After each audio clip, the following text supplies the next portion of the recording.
నమస్తే, నేను మీ కుప్ప పద్మిని. ఇన్నాళ్ళు మీ సపోర్ట్ ని నాకు అందిస్తూ, మీ ప్రేమని నాకు అందిస్తున్న ప్రతి ఒక్కరికి కృతజ్ఞతలు. ఇప్పుడు చూడబోతున్న ఈ వీడియో కూడా ఖచ్చితంగా మీకు ఉపయోగపడుతుంది. లైక్, షేర్ అండ్ సబ్స్క్రైబ్ చేసి మీ ఇష్టాన్ని అలాగే మీ సపోర్ట్ ని నాకు అందించండి. అలాగే ఈ వీడియో పట్ల మీ అభిప్రాయాన్ని కమెంట్ సెక్షన్ లో కమెంట్ చేసి నాకు తెలియజేయండి. నమస్తే, వెల్కమ్ టు అవర్ ఛానల్. నేను పద్మిని. ప్రస్తుతంతో పాటు ప్రముఖ ఆధ్యాత్మికవేత్త, వాస్తు జ్యోతిష పండితులు కేఎస్ఆర్ గారు మనతో పాటు ఉన్నారు. మాట్లాడదాం. సార్ నమస్తే. సార్, అధిక ఖర్చులు అనే మాట సర్వసాధారణంగా ప్రతి ఒక్కరిని ఇంట్లో కూడా ఉందండి. మీరు వింటూనే ఉంటారేమో మీ క్లయింట్స్ నుంచి. ఏమండి వస్తోందండి, ఇద్దరం కలిపి 2 లక్షలు సంపాదిస్తున్నాం కానీ 2 లక్షలు అయిపోతున్నాయి. మళ్ళీ నెల తిరిగి ఇంకా మళ్ళీ శాలరీ ఎప్పుడు వస్తుందిరా భగవంతుడా అని ఎదురు చూసేటటువంటి, అయ్యో బాబోయ్ 2 లక్షల నెలకి అని అంటే తక్కువ సంపాదించే వాళ్ళు అనుకుంటారు ఇంత దర్జాగా బ్రతకచ్చు, అది కూడా ఎలా ఖర్చు పెడుతున్నారు అని. సీత కష్టం సీతది, పీత కష్టం పీతది అని ఎవరికుంటే వాళ్ళకుంటాయి ఈఎంఐలు ఇవన్నీ. రైట్. అయితే ఈ అధిక ఖర్చుల్ని కంట్రోల్ చేయాలంటే ఎలాగా, ఎందువలన జరుగుతూ ఉంటాయి? గ్రహస్థితి దీనికి మేజర్ రోల్ ని ప్లే చేస్తుందా, గృహస్థితి కూడా రోల్ ని ప్లే చేస్తుందా? ఈ విషయాలన్నీ ఒకసారి చెప్పండి సార్. తప్పకుండా. అంటే ఇక్కడ మొదట అయితే కనుక ఖచ్చితంగా మన గ్రహస్థితి అనేది, తర్వాత మటుకు దానికి సపోర్టింగ్ గా ఎప్పుడు కూడా ఈ గృహస్థితి అనేది కూడా ఉంటుంది. సో ఇక్కడ ఫస్ట్ అయితే ముందు గ్రహస్థితి గురించి మనం చెప్పుకుందాం. సో ఏమంటాం, ఈ అధిక ధన వ్యయం అనేది అధికంగా ఎక్కువ మందిని పీడిస్తున్న సమస్యల్లో కూడా అదొకటి. సో ఒక రకంగా చెప్పాలంటే భారతదేశం కూడా ఇంచుమించు అదే పరిస్థితులు ఎప్పుడు ఉంటుంది. ఎప్పుడు పోవటమే తప్ప రావటం అనేది కొద్దిగా తక్కువ ఉంటుంది. సో మీరు అన్నట్టు ఏంటంటే ఈ రకమైన ఇబ్బంది పడడానికి ఏంటంటే కనుక ఇక్కడ మనం వ్యక్తిగతంగా చూసినప్పుడు మెయిన్ ధనాధిపతికి వ్యయాధిపతితో సంబంధం ఉన్నప్పుడు ఎక్కువగా ఇబ్బంది పడటం అనేది ఉంటుంది. అది జాతకం బట్టి మరి అందరికి తెలియాలంటే కనుక అంత తేలిగ్గా తెలియకపోవచ్చు. ధనాధిపతి వ్యయాధిపతి అయితే వ్యయాధిపతి అవ్వాలని లేదు, ధనాధిపతికి వ్యయాధిపతితో సంబంధం ఉంటుంది. రైట్. ఇప్పుడు సపోజ్ మనము మేష రాశి గురించి చెప్పుకున్నాం. అంటే లగ్నమే ఇంపార్టెంట్ ఉంటుంది, బట్ కొద్దిగా తేలిగ్గా అర్థం అవటం కోసం నేను చెప్తున్నాను. రాశి అని అంటున్నారు. సో ఇక్కడ మేష రాశికి తీసుకుంటే గనక ధనాధిపతి శుక్రుడు అవుతున్నాడు. సో మేష రాశికి వ్యయం ఏమవుతుంది? గురువు. మీన రాశి అవుతుంది. సో మీనంలో కానీ శుక్రుడికి ఓచ, కానీ మేష రాశికి కనుక వేల్లో ఖర్చు ఉన్నప్పుడు మామూలుగా 10 రూపాయలు అవ్వాల్సిన ఖర్చు 100 రూపాయలు అవుతుంది. ఎందుకంటే ఆయన మంచి బలంలో ఉన్నాడు కదా వేల్లో. ఇంకా ఖర్చు పెట్టిస్తాడా? ఇంకా ఖర్చు పెట్టిస్తాడు. రెండో అధిపతి 12లో గనక ఉంటే అయిపోయింది. 12లో ఉన్న 12వ అధిపతితో సంబంధం అంటే ఏదో రకంగా వ్యయానికి సంబంధం గనక ఏర్పరచుకుంటే మనకి ఖర్చు అధికంగా ఉండటం అనేది ఉంటుంది. కానీ ఇందాక నేను చెప్పిన పద్ధతిలో ఒకవేళ శుక్రుడు గనక ఈయన 12వ ఇంట్లో మీనం రాశిలో, అంటే మేషానికి మాత్రమే ఉన్నాం చెప్తాను. అవునండి. సో ఉంటే డబ్బు ఖర్చు అయిపోయినా నిద్ర మటుకు బాగానే పడుతుంది. అమ్మో ఇంత ఖర్చు అయిపోయింది అనే బాధ లేకుండా ఫలితం దక్కింది అన్నట్టుంది. కొంతవరకు ఆ రకమైన వేడైతే ఉంటుంది. ఎందుకంటే ఎప్పుడైనా సరే నిద్ర వ్యయమే. సో నిద్ర వ్యయం రాశుల్లో కూడా కొద్దిగా శుభగ్రహాలు ఉన్నప్పుడు మంచిగా నిద్ర పట్టడానికి ఉంటుంది. అంటే కొంతమంది మనం వింటూ ఉంటాం, వాడికి నిండా అప్పుడుల్లో హాయిగా నిద్ర అలా పడుతుందో అంటాం. సో అలా నిద్ర అలా పడుతుంది అంటే కనుక ఖచ్చితంగా వ్యయస్థానంలో కొద్దిగా మంచి గ్రహాలు ఉన్నట్టు లెక్క. సో అదొక్కటే మేలు జరుగుతుంది తప్ప అంతకు మించి మేలు జరగటం అనేది ఉంటుంది. ఇది మామూలుగా ఫండమెంటల్ రూల్ ఏ రాశికైనా. సో ఆ రాశి నుంచి పక్క రాశి ఎవరిదైతే ఆ రాశితో సంబంధం ఉన్న గ్రహాలకి ఇబ్బంది ఉంటుంది.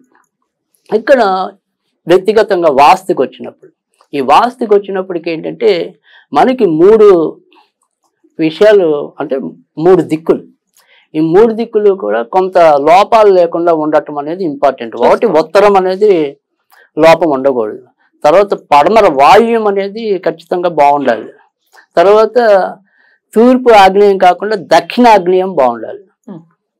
సో ఈ దక్షిణ ఆగ్నేయంలో లోటున్నా చెడిపోయినా, తర్వాత వచ్చేప్పటికి పడమర వాయువులో లోటున్నా, ఇందాక ఇంకోటి చెప్పింది ఉత్తరం. ఈ 3 ఎక్కడ లోపం ఉన్నా కూడా అధికంగా ధన వ్యయం అవటం అనేది ఉంటుంది. అసలు లోపం ఉండడం అంటే ఏంటి? సో అది ఇక్కడ ఏదైతే మరి ఉత్తరం అనేది ఉందో, ఉత్తరం ఆ ఇంటికి తగ్గిపోవటం అనేది, అలా తగ్గిపోయినా లోపం ఉంటుంది. ఉత్తరంలో మనకి తెలియకుండా అధికంగా బరువులు తీసుకొచ్చి పెట్టినా కూడా ప్రాబ్లం ఉంటుంది. సేమ్ ఇదే షరతులు వాటికి కూడా వర్తిస్తాయి. దక్షిణ ఆగ్నేయం కానీ ఇవి.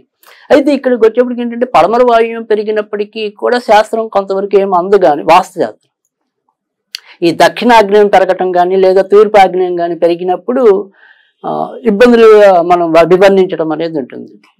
ఏ రకంగా ఇబ్బందులు అంటే ఆడవాళ్ళకి అనారోగ్యం అనేది ఎక్కువగా ఉండటం అనేది, ఆడవాళ్ళ రూపంలో ఏదో రకమైన సమస్యలు రావటం అనేది. కనుక ఈ దక్షిణాగ్నేయము లేదా తూర్పాగ్నేయం అనే దాంట్లో మటుకు కొంత మనం పర్సనల్గా చూస్తే కానీ ఒక్కొక్కసారి చెప్పలేం. కానీ కామన్గా చెప్పాలి అంటే మాత్రం పడమర వాయువ్యం అనేది ఒకటి, తర్వాత ఉత్తరం ఒకటి, ఈ రెండు కూడా ఇంట్లో సాధ్యమైనంత వరకు క్లీన్గా ఉండటం అనేది, అక్కడ బలమైన వస్తువులు లేకుండా ఉండటం అనేది.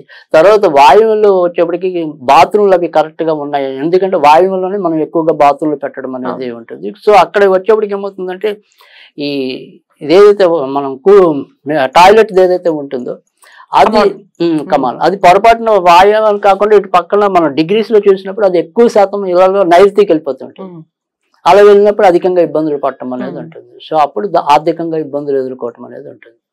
కనుక అది మటుకు ఆ రకంగా చెప్పవలసి ఉంటుంది. సరే ఇక్కడ సరే మనకి తెలుసు తెలీదు, జాతకాలు లేవు, మరి ఏదైతే వాస్తు తెలీదు, రాసి తెలీదు, ఇవేమి సరిగ్గా తెలియదు, ఇలాంటి వాళ్ళందరికీ కూడా ఏదైనా ఒక రెమెడీ రూపంలో మనం చెప్పాలి అంటే కనుక ఖచ్చితంగా అది మన ఇంట్లో ఉండే ఏదైతే ఉత్తరం అనేది ఉంటుందో అది గదిలో అవ్వచ్చు, వాకిట్లో అవ్వచ్చు, ఎక్కడో అక్కడ ఈ ఉత్తరం ఉండే దాంట్లో మాత్రం సాధ్యమైనంత వరకు కూడా అటువైపు ఏదైనా అవకాశం ఉంటే కనుక ఒక గ్రీన్ బల్బ్ ఎప్పుడు కూడా వెలిగేలాగా చూసుకోండి.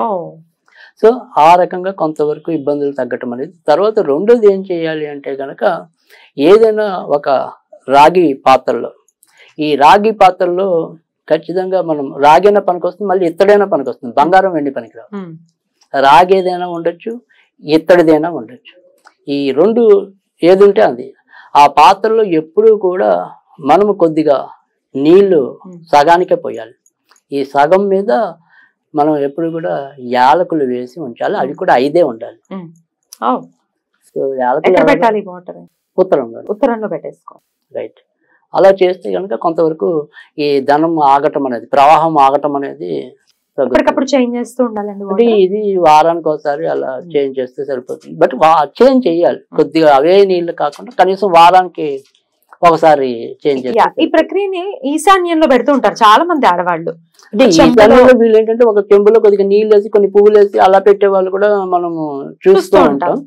అయితే ఈశాన్యం అనేది కూడా కొంతవరకు గురుడికి సంబంధించింది లేదా పూజా స్థానం కాబట్టి ఆ రకంగా సంపదలు కేవలం ఈ వాస్తు ఏదైతే ఖర్చులు ఉన్నాయో వాటి కోసం వాటర్ ని ఇట్లా చెట్లు వేసేయచ్చు.